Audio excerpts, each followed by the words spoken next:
order the meeting of January 5th, 2016. Would you all please stand for the invocation and pledge of allegiance to the Columbiana Girl Scout Troop, number 80777.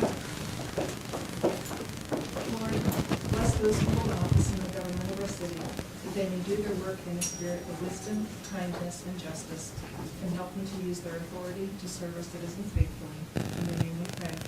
Amen. Amen.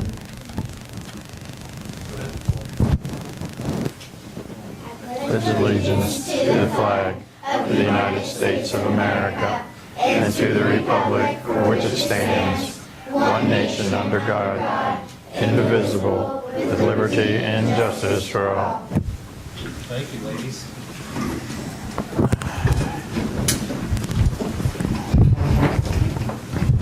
Very first thing, before we have roll call, we're going to do the swearing in of all council members.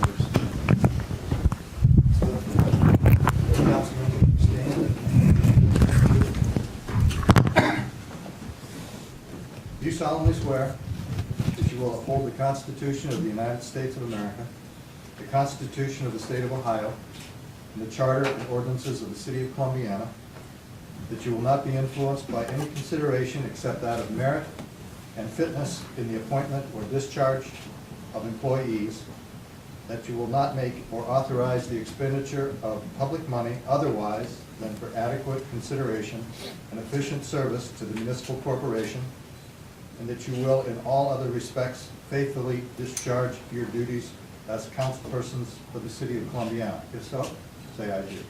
I do. Welcome.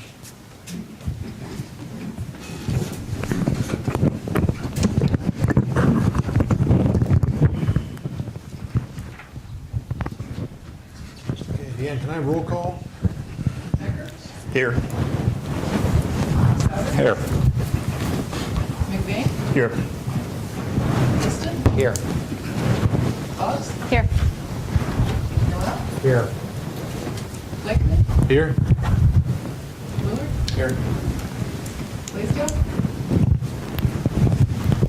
First order of business will be to elect a new president of council. Are there any nominations for president of council? I would like to nominate Richard McBain for president of council. I'll second that motion.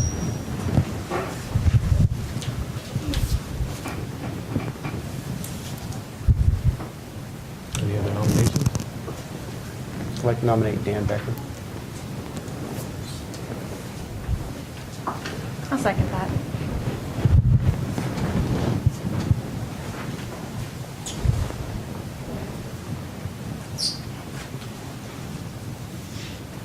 Should have a motion to close nominations, and then we can have a vote on the nominations of this. I'll make that motion to close nominations. I'll second that motion.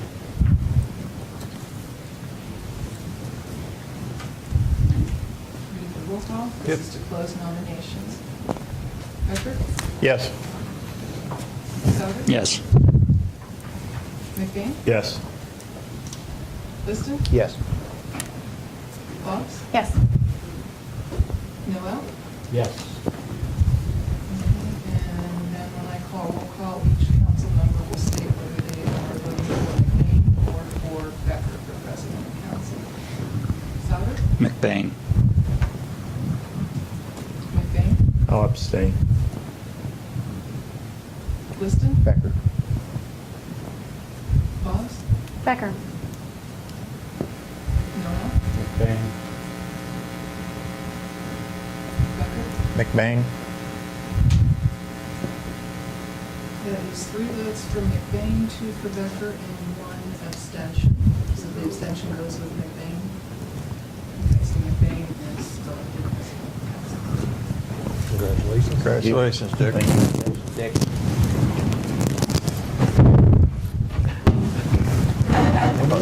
I'll get you guys later. Thank you.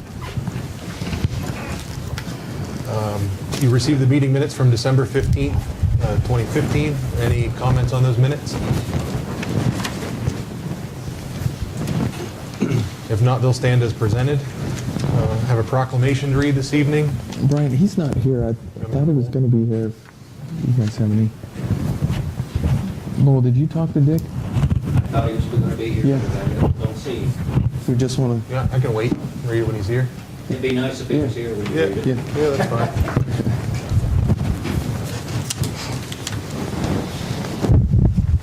We have no reports of commissions and boards. Is there anyone here this evening desiring to speak to council? Come on up.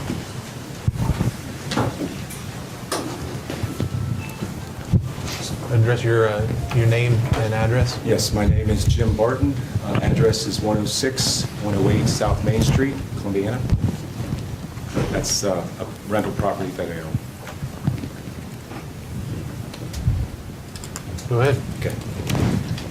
Appreciate the time to speak tonight. I'm not sure how many people are aware of the dig that's going on behind 106 South Main Street, but we ran into a sewer issue just a few days ago and had a contractor come out and take a look at that, and we found several different blockage in that. End result is there was a power pole that was put in that damaged or smashed the entry from my property into the main on the street there in the alleyway, and had several blockages all the way back. The contractor, BC Contracting, came out, started to dig, and as they proceeded through the dig, we ran into more and more blockages. And as they were able to get through there, the end result is the telephone pole, the end measurement that was made, it's about 5 feet away that the dig is now, and there's no way to get through. The block is permanent, the pole is there, they measured it off. Now, I'm approaching today, not that things aren't being taken care of, but we have a fairly large hole that's open, and the sewage is able to run not all the way through, it's actually going into the dig. And so the problem for safety is to how quickly we can get this resolved. And as the pole was put in, no longer do I feel it's my responsibility as a business owner or a property owner. It's now line into whether the pole initially caused the problem. I think now if anyone would go down, any adjuster would go down, they will see that there is an issue with the pole placement. So before anything can be done, there has to be someone who would take that responsibility. I've made some phone calls via the insurance agency. Halloway Insurance is handling the first initial approach. Chuck, I know Chuck, he's also let me know that there's another agency in Columbus, near Columbus, that's actually handling the issue. And I got a call from him, his name is Matthew, and basically didn't want to take ownership and told me that I needed to call the pool, the company that was putting in the pools, and that would be Thomas Electric. And so as I'm trying to solve an issue, I'm just being pushed aside, and I'm uncomfortable with that. I like to see the resolve be done quickly. I've got a contractor that's calling me, he wants to finish a job, he's uncomfortable with a big 8-foot hole in the parking lot, afraid someone might get hurt, and there's equipment down there that he owns, and he wants to move that to another contracting bid. So I'm in a position that I need a quick resolve, and as far as I'm concerned, there's nothing,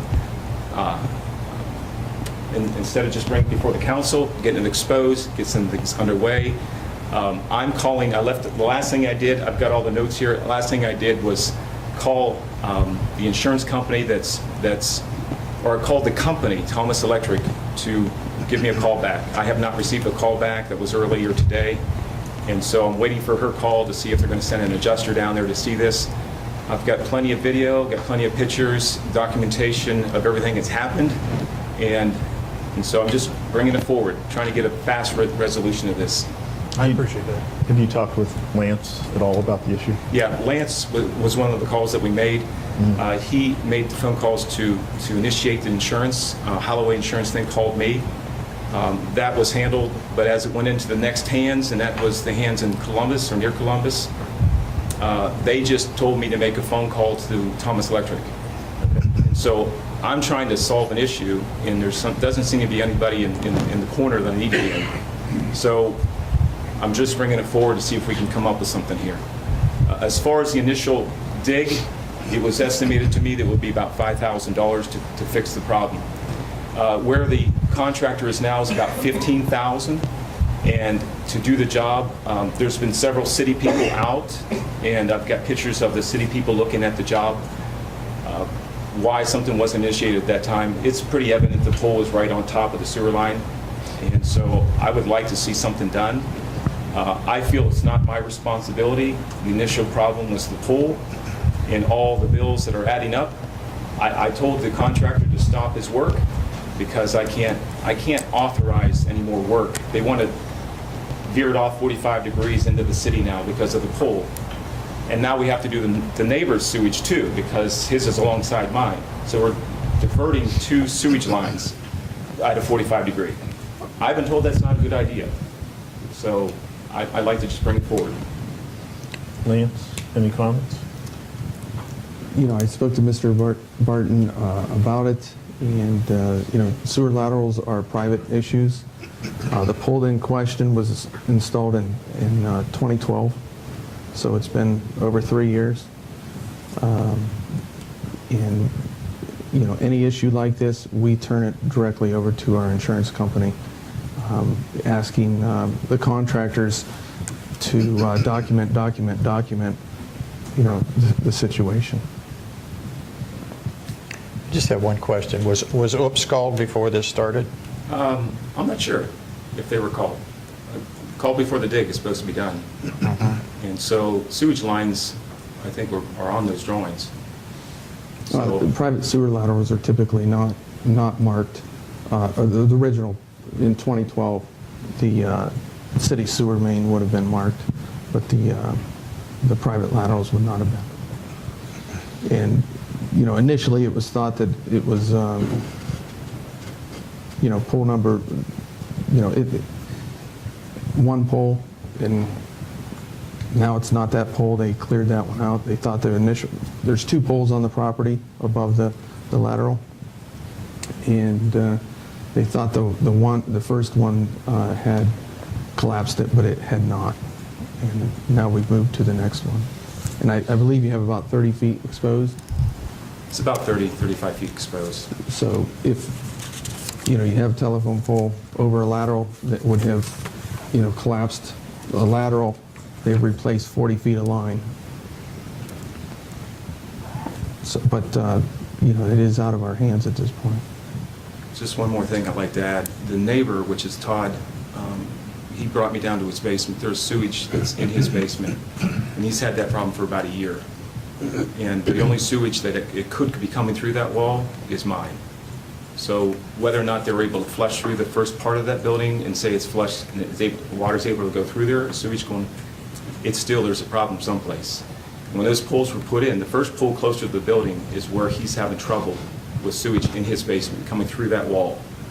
So this might be just a start, but there may be problems further back to the building. Even though things will flow, when there's a stop here and the sewage in there and it backs up, it's going to seep out anywhere it can find. And I think we got a problem even with his wall and the sewage right there. So this may be just the start of something more. And you spoke to this adjuster in Columbus, and they referred you to Thomas Electric? The gentleman from Columbus didn't say he was an adjuster. Matthew said that he was representing PERSO, Okay. I believe is the name. And so that's the agency company that referred me to Thomas Electric, saying that the city was not responsible and that I would have to make the phone calls. My question is, does the city work hand in hand with this company? Did they hire the company in, the city hire the company in to do the job? I would think there were some plans and some things to work together on that. We had a contract with Thompson Electric in 2012, and we've handed everything that we need to over to our insurance company at this point. So at this point, we're really waiting to see what the insurance company says? Is that? He's saying that the insurance company is already saying that the city didn't, it's not the city, it's Thomas Electric, correct? Now I have to call Thomas Electric for their insurance company to see. Someone has to come out, adjuster has to come out with this. Would there be any legal issue with us calling Thomas Electric just to maybe put an exclamation mark on a phone call back? The city's responsibility for the line ceases with the right-of-way. The responsibility of the property owner is from your facilities to the tap. This is all happening in that area. So the responsibility for that area is yours. If, in the course of this investigation, it's determined that the city did something that caused this problem, then there may be reimbursement, but we're far from that point. That's why the adjusters are looking at it. So it's your responsibility to get it fixed. Now, how much the ultimate cost may be the subject for further discussion. But this council is in no position to give you any direction or indication. We've turned it over to our insurance carrier. You've been informed of that. It's my understanding that the adjuster did make an appearance, did look at the problem. If they're going to discuss it with the Thompson Electric, that's up to them. But One uncomfortable thing I have, and I understand that, is that they want to divert the lines, not only my line, but the neighbor's line, by 45 degrees to go into the main. I can't approve that. I don't know enough about... who wants to divert it? That's your No, contract. that was the city and the contractor. The city was out there and made those... The contractor wouldn't have done it without the city, so I guess that's the thing to do. Well, you have to tap into the line at the appropriate place, but that's what we're dealing with now. What you're talking about is how this situation arose, and we're not in any position to judge that at this point in time. So that's all we can tell you. Again, what I was asking, though, I mean, can we call this Thomas Electric on? The insurance company's taking care of that. Well, I thought he said that. I don't know what, it's him to. we don't know what he's doing. We just know what we're doing. Well, I'm not trying to, from a responsibility standpoint, I mean, as hey, someone within our city is having this issue and there's a hole in the ground, can we speed this along? I just think maybe a call from the city may put an exclamation mark on helping. We didn't put the hole there. We didn't have anything to do with that. I understand. And we're not in a position where we can fix that. That's beyond our ability to deal with at this point in time. The parties that have an interest in this have already been contacted. What I'm saying to everybody is that the fix is going to have to be yours. Now, how that works out in the long run, we don't know. But the city isn't going to fix the hole. The city isn't going to deal with Thompson Electric. That's for Thompson Electric to take care of. They've been put on notice that they're involved in this situation. And everybody who has an interest is aware of the situation. There's nothing more that we can do about that. Before the job can be completed, there has to be approval for diverting towed lines into the main. That needs to be done before any job. We can't go forward the way the sewage is now because the pole's there. We can have the pole removed, and I don't think that's a good idea. So to go around the pole, now we have to go 45 degrees into the main.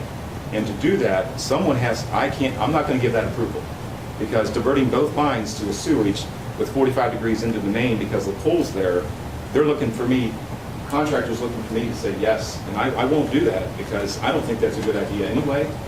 And if I do that, then I'm signing off on the job saying that's my responsibility. Well, no one sitting here is involved in the actual tap-in of the sewer. That's the sewer department. I don't think anybody from the sewer department is here. But the city will advise you as to where the tap-in needs to be made. Now, if you don't want to make it there, that's up to you. But that's all we can tell you at this point in time. This isn't the forum for deciding this matter. I just came today just to speed things along because there's a hole in the working. Talking to council isn't going to speed things along. You know what needs to be done in terms of the actual work. That's what will speed things along. Actually, I don't know what needs to be done. What I'm being told is by the city saying, let's go divert it 45 degrees, and the contractor saying, yeah, I can do that. The city is telling me, the city of Columbiana is telling me to divert the sewage line by 45 degrees. I didn't make that decision, the contractor didn't make that decision. And nobody here did either, so that's why I don't know if the manager has spoken to the person who Someone told came out them and said them to divert that 45 degrees. I mean, that would be the only reasonable fix to it. And I have 345s on mine at home. I just built my house, but you know, they do, you know, we had a registered a plumber look at it, and you know, they do, as you said, they put cleanouts when they you know, put 45 degrees or you know angles in there, but you know, it's still a private private lateral all the way out to the main, and that would be your ultimate decision on how many angles you want to put in it. So the decision has been made, apparently, on the city's part, where you should tap in here. If you don't want to do that, then we can't help you. You've got to tap into the line. So they're telling you where to tap in, and you're saying, I don't want to do that. Well, I don't know why you're saying that, but we can't. First of all, I understand what you're saying, but to go straight ahead would be the shortest distance and the less cost. To actually divert it 35 degrees, it's actually going to cost more money. You can talk to the contractor about that. For me to make the decision to divert it because there's a pool in the way, it's going to cost more money. From the diverting pipes, why don't we, after the meeting, maybe you guys can talk for Okay. a few minutes. All right. And maybe set something up. It would make more sense than right now. Thank you very much. All right, thank I you. appreciate your time. Thank you for, Anyone else desiring to speak to council?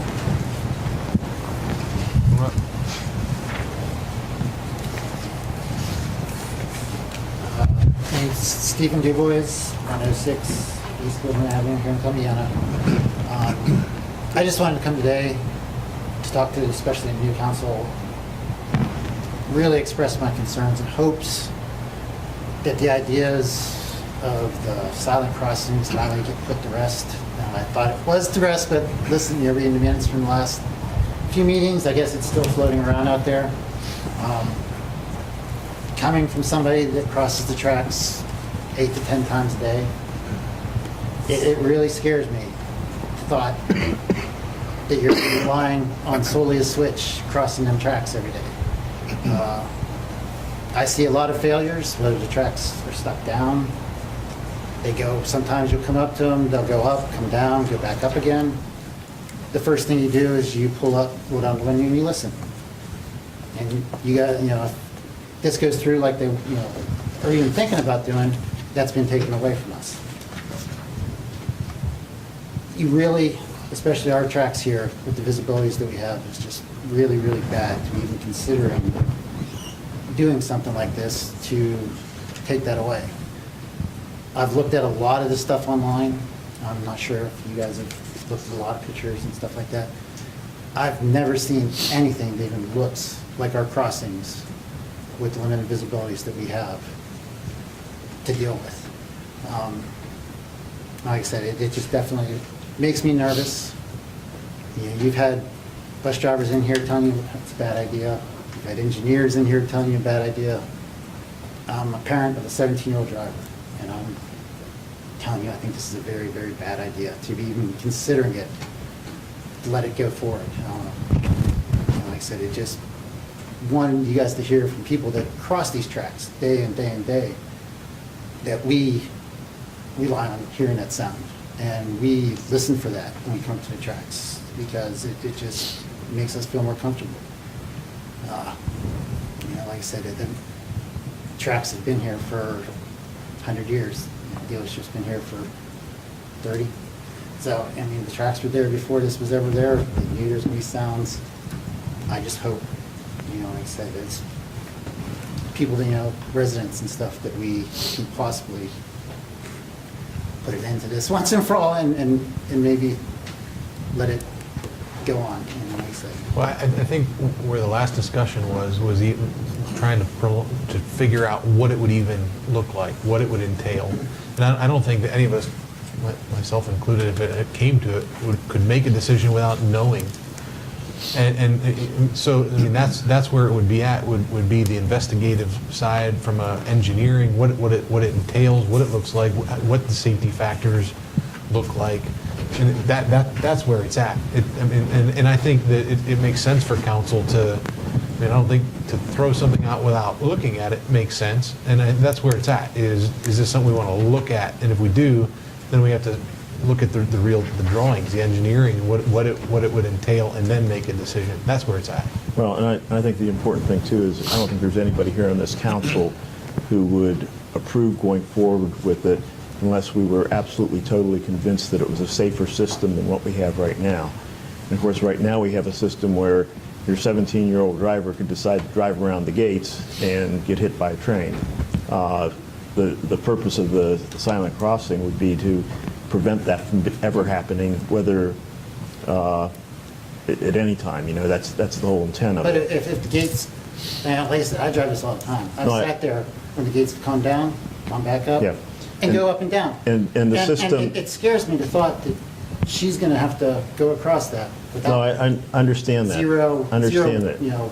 But the other point of it is that there also is a requirement in the silent crossing system that if there's a gate malfunction, that the engineer is informed and then will blow the horn.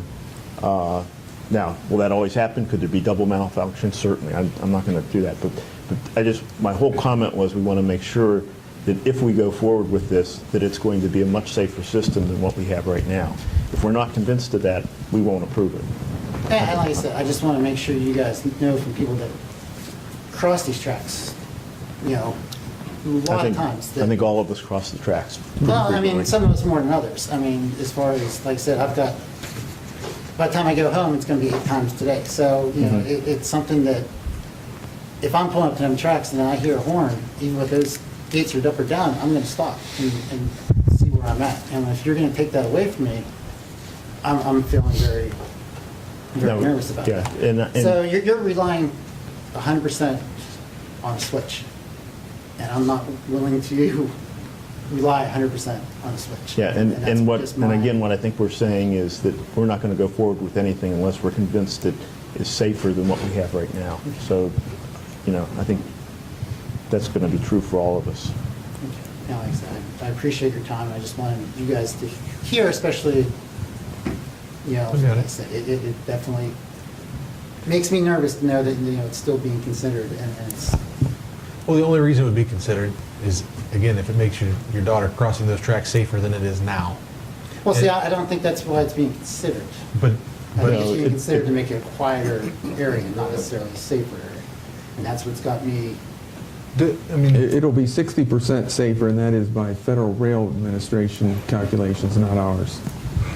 And we do cross these all the time. If you've ever been Yes. up to the IX Center, there's 5 of them right, I mean, Yeah, and- when you get and off a snow road, they're there. and I've seen this, and when you come up to them, you can see both directions. Yeah, and- When you come up on Elm Street, you can't see 50 feet going to your left. But they So wouldn't you're have- relying completely on sound. Yeah, and they won't approve that. They will actually come out there and take a look, and if they don't like how it looks, you know, and they're, Yeah, because like I said, everything I've seen online, you have a line of sight both directions for a quarter mile, or, you know, hundreds of yards. The Vermilion is very similar to what we have. It's right downtown. The buildings go right to the tracks, and they have a silent crossing. Yes. Yeah, like I said, it's, well, I don't think. And it's far from being silent. It really is. They don't blow the whistle, but it's not silent. The bells go off. It's, you know, it's noisy. It's still loud. but yeah, like I said, it's, like I said, Mars is a parent, young driver. And I want her to have that ability to hear the horn and make her decision whether or not to go. And not have to, like I said, rely solely on, It's noted. I would suggest don't worry about it. yeah. Well, Until you see what it may look like. Because we don't yet. I mean, once we did, then we would know if it looks bad. Then not only will it be noted, I don't think anyone's going to say, oh, we want this to be more dangerous for anyone and spend money doing it. yeah, like, it's, when you say it's 60% safer, you know, you've said insurance, you know, listed as safer, but, you know, when you hear railroad engineers tell you how bad they think it is, bus drivers tell you how bad they think it is, it starts to make you, you know, nervous, and, you know, I just get wanted it. to, like I probably wouldn't get on an appreciate your airplane time. if someone told me every bad thing that could happen to me in the air. You know? I understand, but, Yeah. like So, I said, no, I think all of council notes what you're saying. okay, I appreciate your time. Thank you. The thing that it does is it keeps it, you know, it's an awareness. Yes. Okay? It's been a long time since you and I were both teenagers. Yes. Okay? Now we have the cell phone. We attempt to have them not to do the texting. We attempt to have them not to have the music so loud that but there are so many positive distractions. And so all of that will be taken into play, you know, and, but, you know, keep it abreast, you know. No one here is just going to say, okay, this is what we're going to do without due diligence, because This came over a year ago, and we haven't even started to look at it really yet, other than to discover what it may look like. Well, it started popping back up here at the end of the year. It started, so that's why I kind of had hoped it had gone away, but it hadn't, and I just, like I said, wanted to voice my Got it. opinion there. So Thank you. Thank you very much. Anyone else? If not, we'll move into the manager's report. Okay, Graph Electric is going to be starting the LED street lights installation this week, so we're excited about that. And we do have a public announcement on the internet, and I think I've put some in your packet, what it looks like, just to make the citizens aware that there are going to be people out there, you know, changing these lights out. They're going to be doing it in zones, much like they are, they pick up leaves. Yeah, or trash, excuse me. So will these, trucks out by these lights while we're changing the poles and all that? Yeah, they have a truck directly under it, and there's a lift, and they're up there, just like our guys do to service the bulbs and stuff. They're going to be up there. This is done through capital improvement fund, right? This is Or that grant we got? this particular one is just through the electric department. Okay. But we had considered this project as a part of a conglomeration. It was about $1 million project. Right. And we were talking about, you know, including other things in it, but we were able to kind of design it ourselves and use a light, and that we felt that Efficiency Smart did a great job helping us narrowing it down.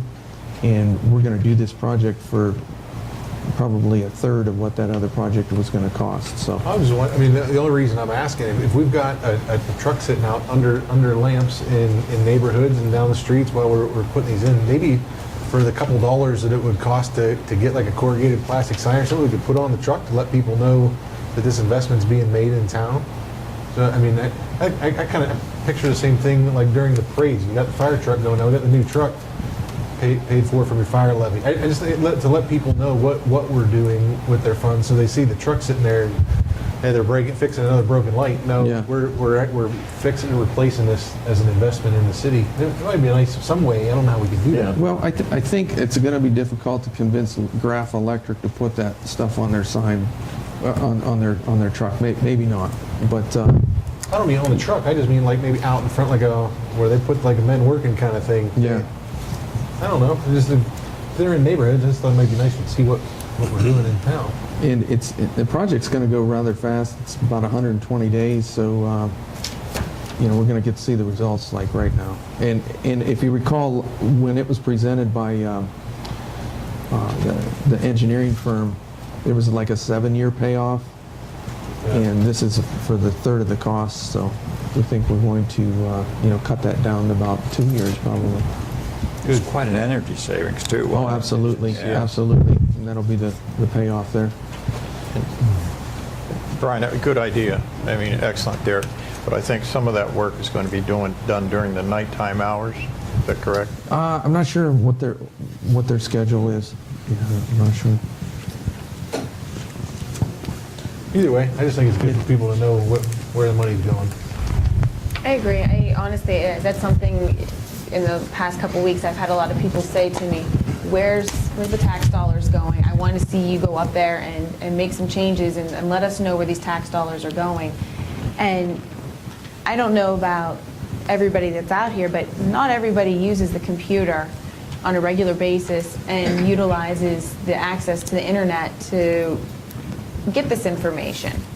So we do need to look at how to get that communicated to the public that is not using that format. Just, it's a courtesy.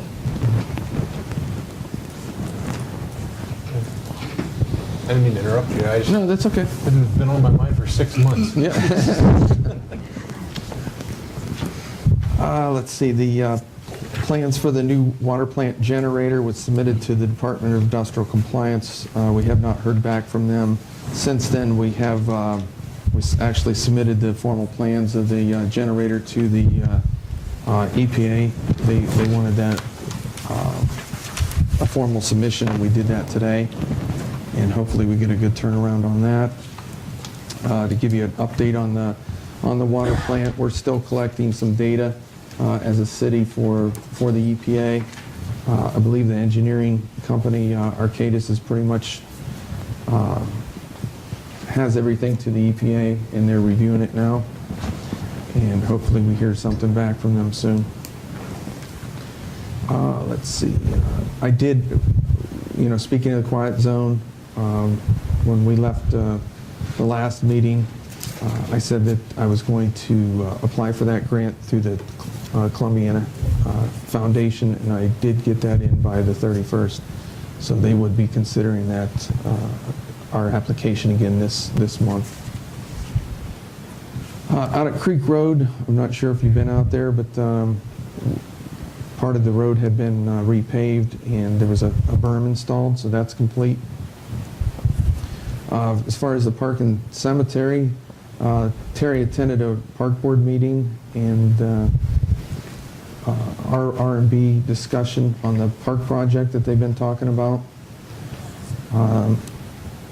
which I should, I guess it's the best time to bring it up, but Mary was representing council on that, going to the R&B meetings regarding this. I believe Brian was going.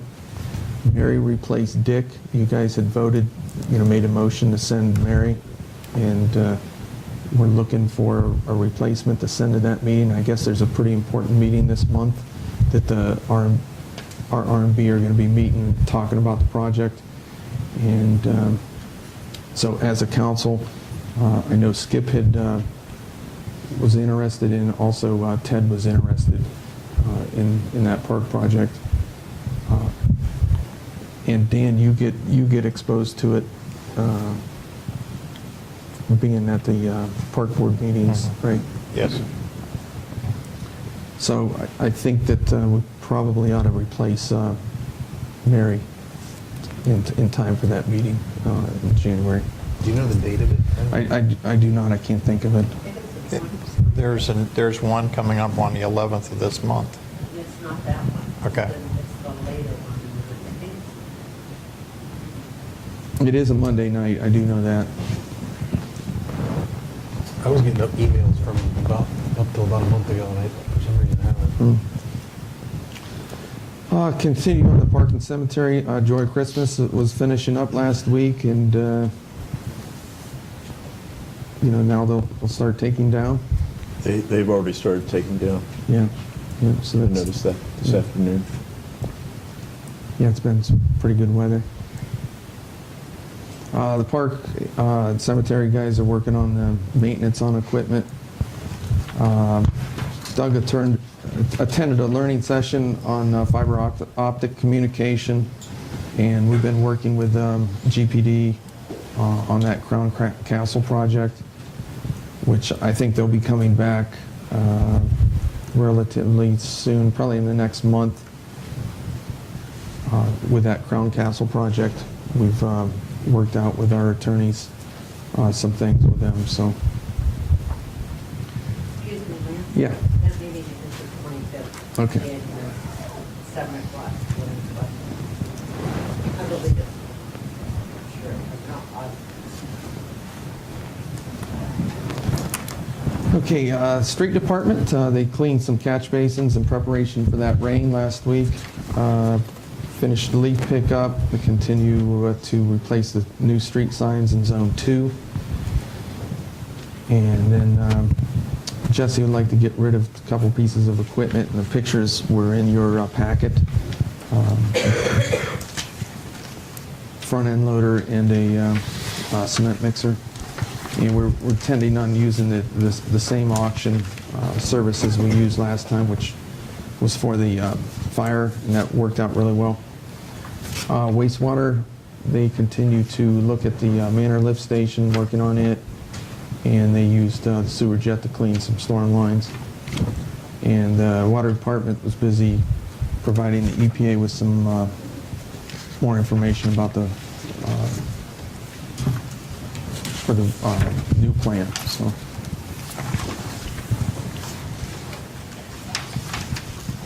that's all I've got, Brian.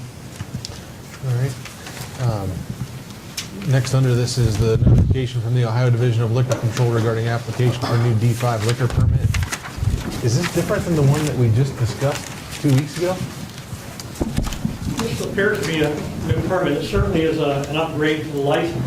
A D5 is a permit that your standard bar would have. It's for spirituous liquor or hard liquor on premises, for on-premises consumption.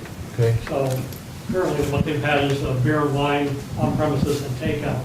So this includes that, but adds the spirituous liquor component for in-house consumption. Changes the character of the business a little bit from going in and getting a sandwich, having a beer, and leaving to a place where you would maybe stand with a few drinks. We don't have any legal objection to it, but just so you know what the differences are between the different permits. This is a sandwich. Sandwich factory? Yeah. They Sandwich got a factory. nice outdoor patio. Yeah. I looked online at the liquor permits pending and everything, and I thought I saw that there was a D6 license pending for them as well. I don't know about a D6. I've seen this, the notice I got was for a D5. Yeah, D6 would be Sunday license, and And a Sunday license is a D6. And if you guys want, I have copies of this if you want. There's like a whole 3 pages worth of licenses and variations. okay, so the only one we know of is the request for the D5. This just says Okay. D5 on the application, and that's all that is on this particular one here. Okay. If you have any questions, I'll try to.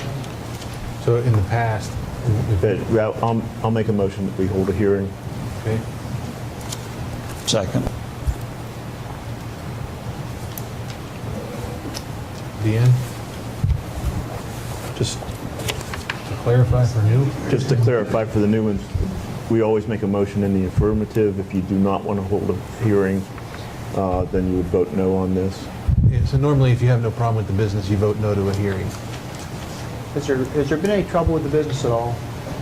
No, so the Benedicts, I know Joe and Andrew for years since I've been here, they run a pretty clean business. We, for all liquor permit premises in the city, we do random undercover compliance checks. And we haven't had any problems with that. Touring underage, we have no problems in terms of disturbances or noise complaints or any problems at all. So they've done a bigger job of keeping things up.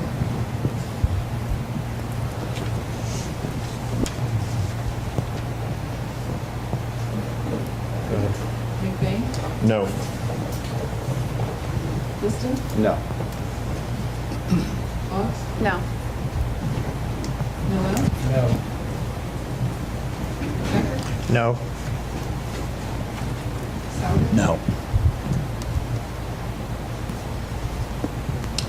All right, moving on, you received the bill list for January 5th.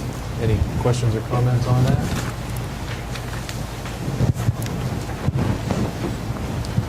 Moving directly into old business, due to the length of the ordinances, can I have a motion to read them by title only? So moved. Second. Deanne?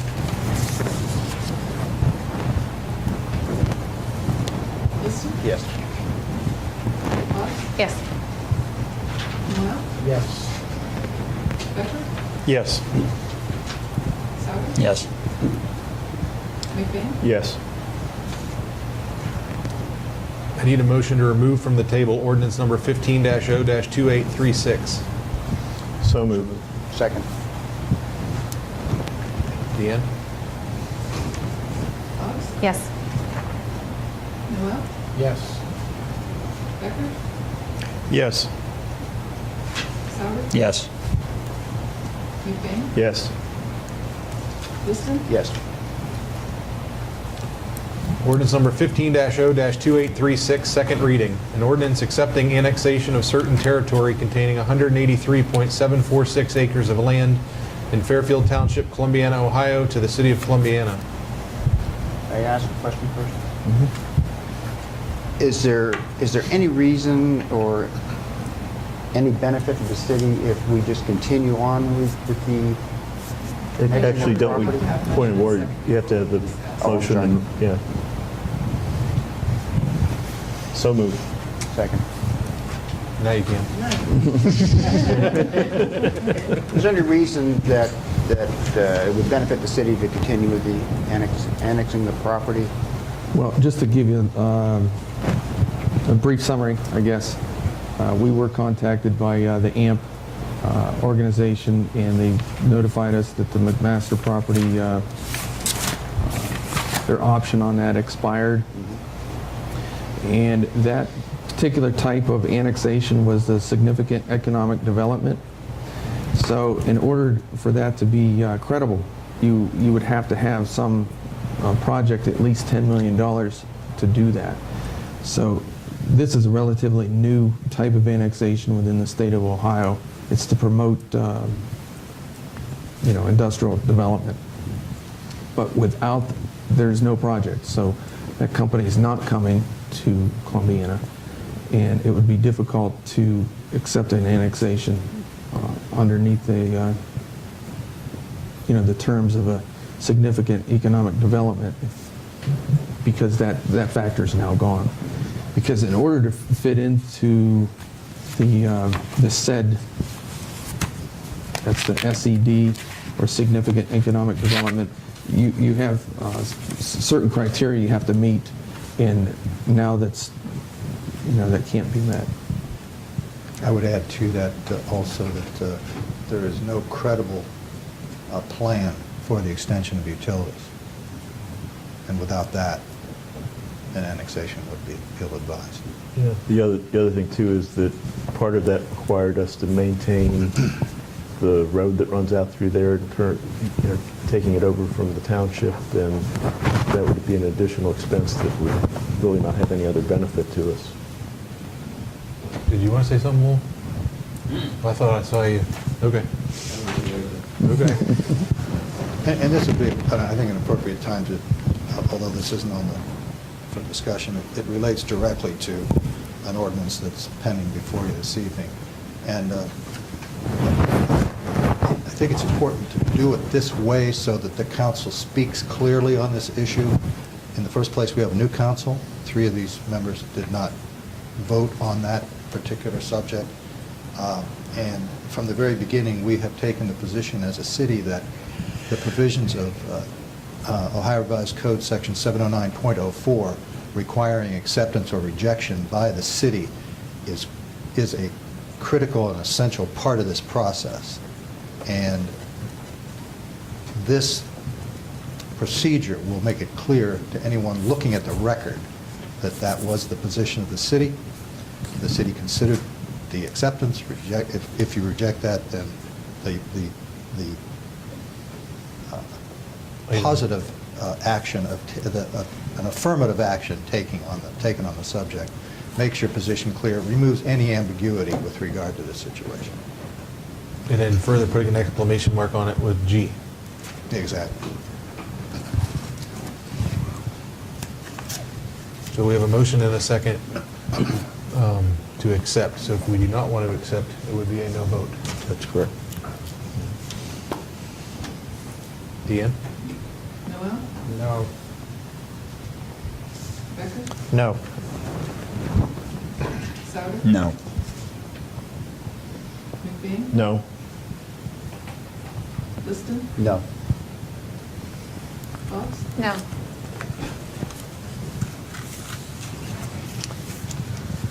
Okay.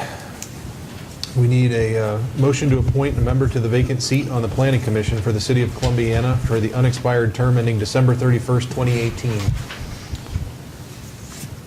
So moved. Second.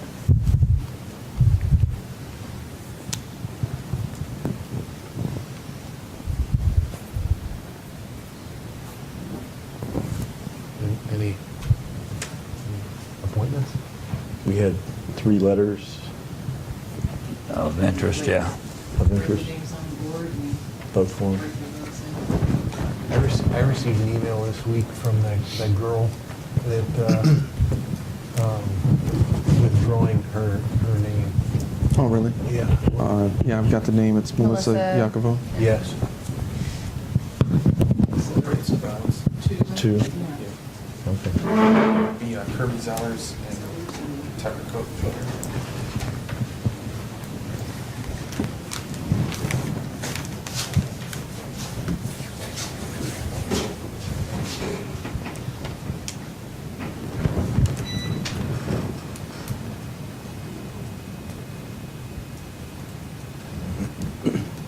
will get some ballots, and then each council member will write down who they're looking for and the council member's name also. The council member's name and the vote will be read aloud. I'd like to speak on Cope's behalf. He would be here tonight, except he got married Saturday, so he won't be here. I think he's he got fits more this important position business. pretty well. You know, it's right in his ballpark. He's, you know,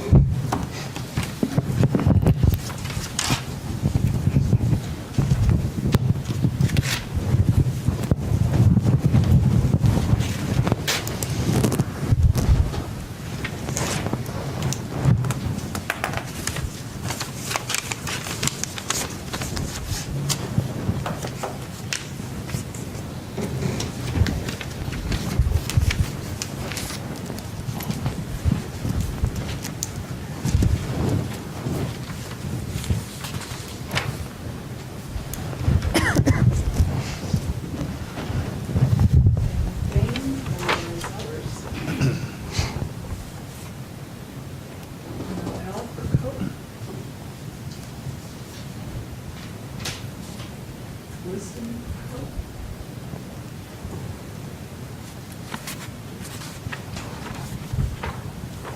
Souter for Coke.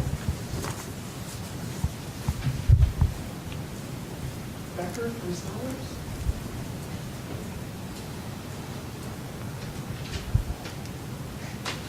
And Bob's for Coke. Coke has the majority.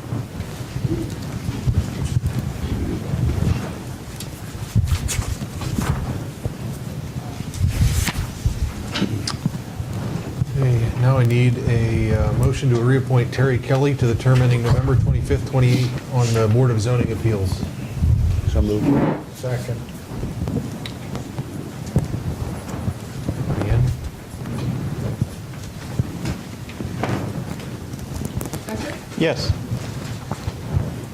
Souter? yes. McBain? Yes. Liston? Yes. Fox? Yes. Noel? Yes. Need a motion to appoint a tax review board for the city of Columbiana.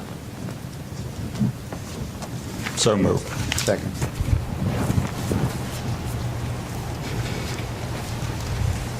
Do you guys have any names to put up for that? Do you have any additional names? No. No, no. The names that Mike and I kind of researched, we reached out to City of Newton Falls. Sharon Lenarsick, tax administrator, has agreed to do it if you would want her to. Also, Mr. Paymer from Salem, and Rick Firestone, who lives in town, is also, I called him, he's also interested. We called others to try to give you as many people as we could, but we found 3, but we didn't stop there. But Do we need 2 from town? no, we need no more than 2 So- outside. So we have 2. We didn't want 3 from out of town. So we have 1 from in town, which the ordinance reads is okay. So we have 2 names? We have 3 names. And 2 to pick from. You have already Yes, selected That's correct. Fred, Can we, right? can we clarify what this motion is then? Because basically we said we're motion to appoint. Are we appointing specific people with this motion, or Yes. are we simply creating the board? We created that in December, whenever we passed. So then shouldn't we identify those 3 people in the motion? That's what I was asking for names. Yeah, I'm sorry.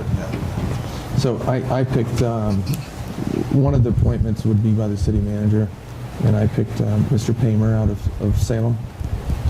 And then Sharon Lenarsick would be another, and Rick Firestone. Those are the 2 names that we found that you could put in there, unless you thought of anybody else.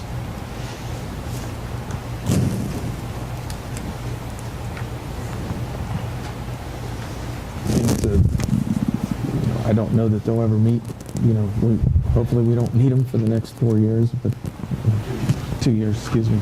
It's a 2-year appointment.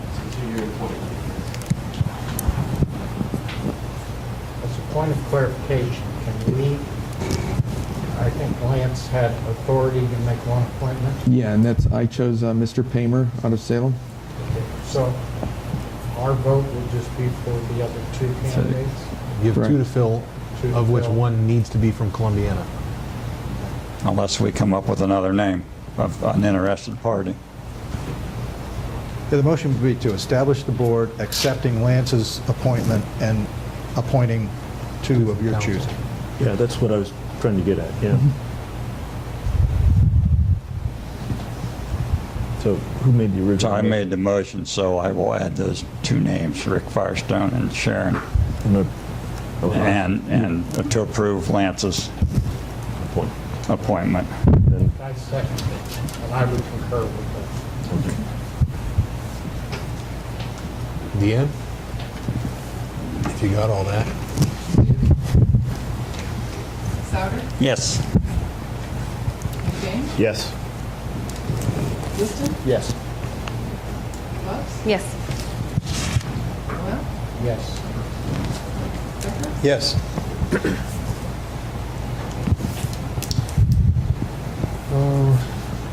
Motion to appoint 2 council members to the Volunteer Firefighters Dependent Fund Board. So moved. Second. Dan, you were on that last year, weren't you? You get a lot done. Believe it or not, I'm telling you, it's a pleasurable experience. Sure. You did a lot. So is Ted. Are you guys going to do it again? I'd gladly do it There you again. go. Same here.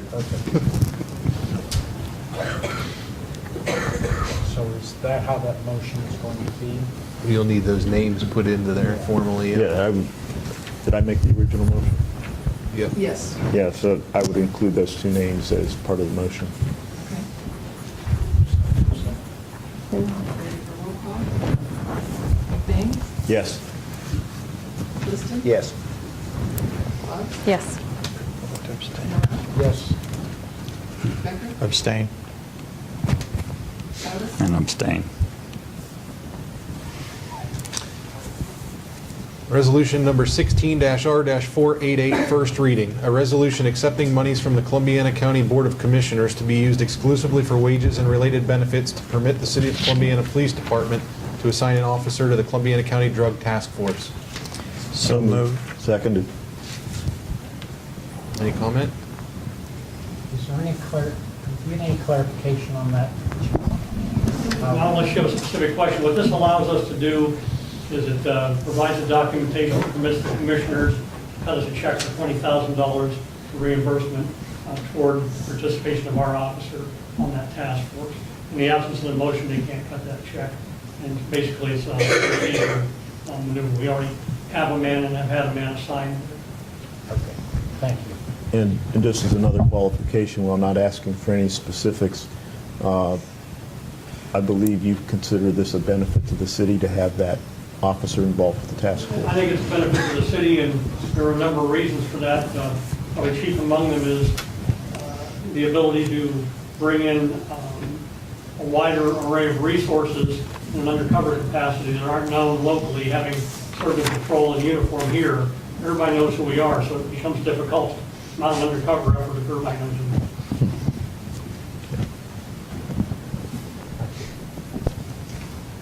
Any other comments? Deanne? Liston, Yes. Bubs, Yes. Noel, Yes. Becker, Yes. Souter, Yes. McBain, Yes.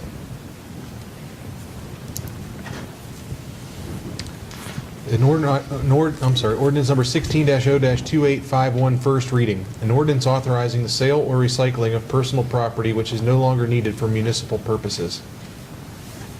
So move. Second. Any comments? Deanne? Bubs, Yes. Noel, Yes.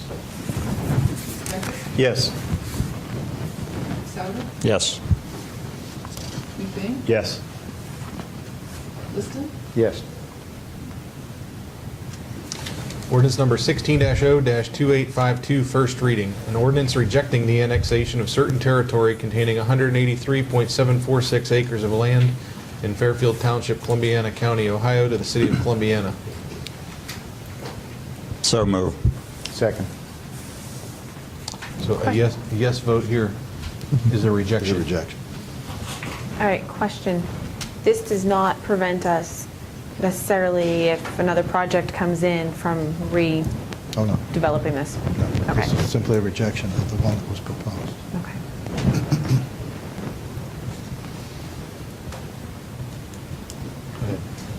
Noel, Yes. Becker, Yes. Souter, Yes.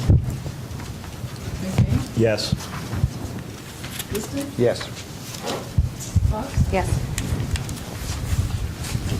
Ordinance number 16-0-2853, first reading. An ordinance establishing the dates of regularly scheduled council meetings and meetings of boards and commissions for the calendar year 2016 and directing the publishing and posting of this ordinance. So move. I'll second that. I'd like to make a motion to read this as an emergency ordinance so that the rest of the meetings this month, that would allow us to publish this immediately, and it would then make all the rest of the meetings this month legal, where otherwise we wouldn't pass it until the second reading, so we'd have several meetings that would occur without being officially listed. We could still, I mean, if we did that, we could submit it, but that's fine. I mean, I have no problem doing it as an emergency. So I need a motion to read this ordinance 16-0-2853 as an emergency. So moved. Second. Deanne? This isn't on passing the ordinance, just the emergency. Becker, Yes. Souter, Yes. McBain, Yes. Liston, Yes. Fox, Yes. Noel, Yes. Now an ordinance establishing the dates of regularly scheduled council meetings. You've already I made the motion. think we already, Yeah, it's someone made. already made the motion. Deanne? Souter, Yes. McBain, Yes. Liston, Yes. Fox, Yes. Noel, Yes. Becker, Yes. Moving to council comments. Do you have any comments this Mr. evening? Mayor, I have a couple of things for you. This being January of 2016, you have the authority to appoint 5 electors to act as a charter review commission. Okay. It needs to be done this month, and they have 6 months to complete their work. Okay. I know of no, at the present time, I know of no change or modification to the charter that would be obvious, but that's their function. So if you can I'll let you know. discuss it and come up with 5 members, and then council has to approve your Okay. appointments I'll have it for the next meeting. at the next meeting. Yep. And then one other thing, just as a housekeeping item, in connection with the AMP project that addressed in the last ordinance, you increased the height exception to the... 85 feet. Yeah, you raised it 15 feet, which really gives it a 30-foot addition. I'm not suggesting you do it one way or another, but you did it for that particular purpose, so you might want to consider that again, and you might leave it the way it is, or you might want to take it back to its original. I think that's something we should refer to planning commission. Yeah, that's to why I'm consider. bringing it up to you, so, Yeah. and planning commission members are here, so. Right. Brian, I had one more thing, as far as you want to have a motion to have somebody be on the RR&B committee. Oh, yeah. Yeah. And I don't know if anybody else has any interest, but I know Skip and Ted.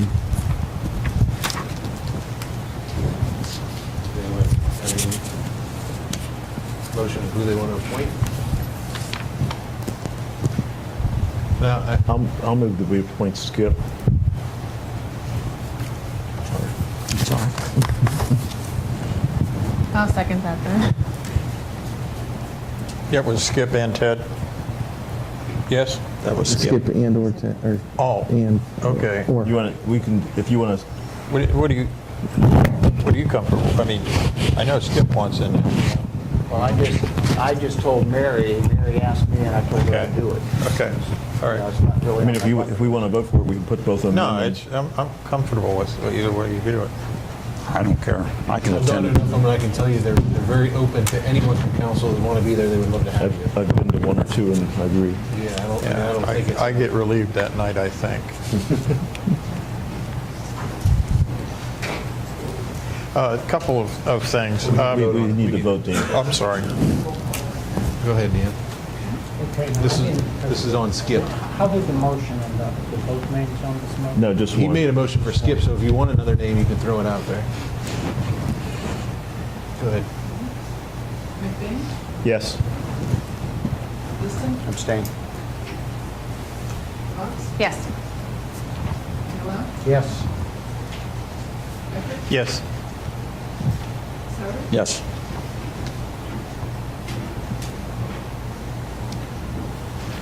Okay. Katie, I don't know how we can do this, but as a suggestion, we've got a lot of nice things that are happening in the community that are coming before the Planning Commission, and a lot of hard work is being done there. It's difficult, I think, because you're shorthanded press coverage-wise. Is there any way possible that, something might be established? Because I know it's on the same night as the school board meeting. I'll see. Okay.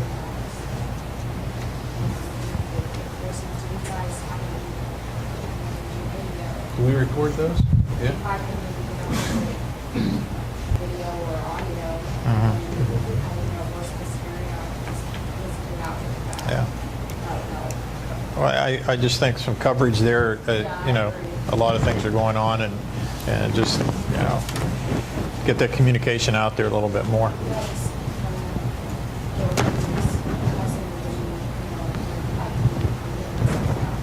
Yeah, I'll figure something out.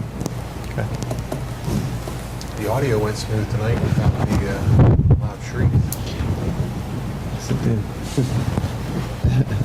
I just wanted to, I know that most of them have gone home because it is a school night, but one of the reasons why I wanted the Girl Scout troop that I have come into council is not just so that they can witness my being sworn in as their leader, but I wanted them, they're actually working on a government patch right now. So part of that patch is taking a tour of their community government buildings and participating in our council meeting in some manner. And so them doing the pledge and being able to do that, that's part of it.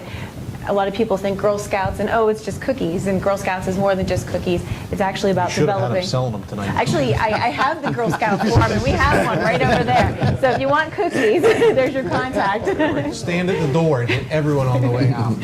But There you go. the thing is with Girl Scouts, we're developing our leaders of tomorrow.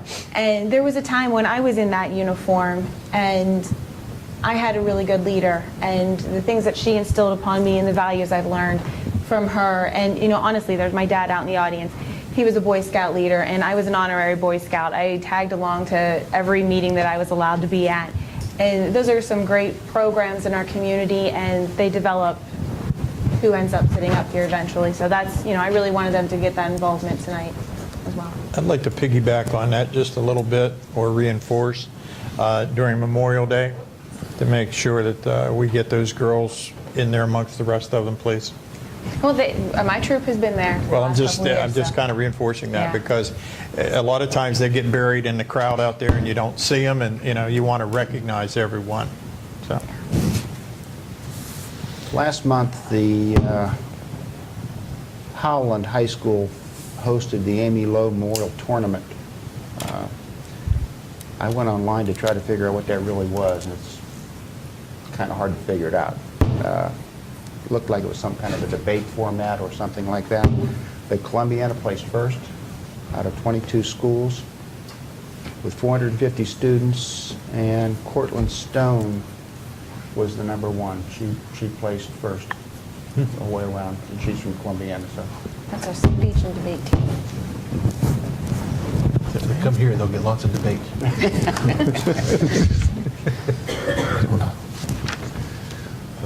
I'd like to welcome all the new council members. I look forward to working with everyone. I'm excited about what 2016 holds. I think we've got a lot of good things going on.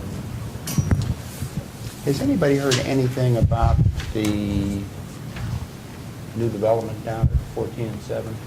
Anything going in there, or? There was a news item on one of the TV channels the other day, and they interviewed out there, and basically it's the same. We have a lot of new businesses coming in, but we're not telling you who they are yet. Pretty tight-chested with that, Yeah. I would be too. Anyone else have anything? No, I need a motion to adjourn. So moved. Second.